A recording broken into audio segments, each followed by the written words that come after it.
Sharing your lives. A marriage is made up of a lifetime of memories. If resentment, anger, and differences have overtaken the marriage, couples will remember even the most poignant events with negativity. Rather than remembering how beautiful their wedding was, they will distort their memories, only recalling the inconsequential things that went wrong because they only focused on the negative. Perhaps I can share a beautiful story with you of what it means to share your lives. Literally. A man placed an order for a hamburger, an old man with his wife by his side in a fast food restaurant. And he asked for one hamburger, one set of fries, an order of fries, and a Coca-Cola.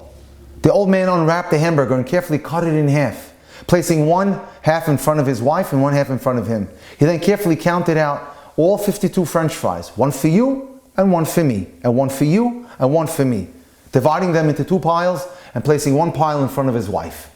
He then took a sip of the drink, and his wife took a sip, and they both sat down between them. He began to eat his few bites of hamburger, while people whispered around them, "That poor old couple, they can only afford one meal, and he's eating, and she's not eating." The man began to eat his French fries. A young man came over to the table and politely offered to buy another meal for the old couple. The old man said they were just fine. "We're used to sharing everything," he told the man. People around the table noticed the little old lady hadn't had a bite to eat. She sat there watching her husband and occasionally taking a turn sipping from the drink. And the young man came over and begged them to please let me buy another meal for the woman. At that time, the old woman said, "No, thank you. We're used to sharing everything." And as the old man finished and was wiping his face neatly with the napkin, the young man again came over to the old lady for the third time, who had yet to eat a single bite of food, and he said to her, "So, my dear woman, what are you waiting for?" And she looked at him and she said, "I'm waiting for the teeth." They shared dentures. They shared everything. That is what it means to share your lives. Marriage makes one of two. In marriage, 1 + 1 = 1. Stay involved in each other's lives. That's so important. Make each other your priority. Don't get caught up in your own things.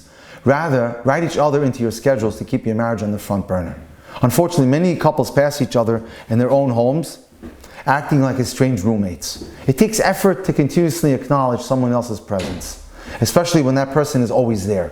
Be aware that a lifetime consists of many moments that become days and years, days and weeks and months and years. Every moment is precious in forging and deepening your relationship. So you have to learn that it's so important to share your lives together.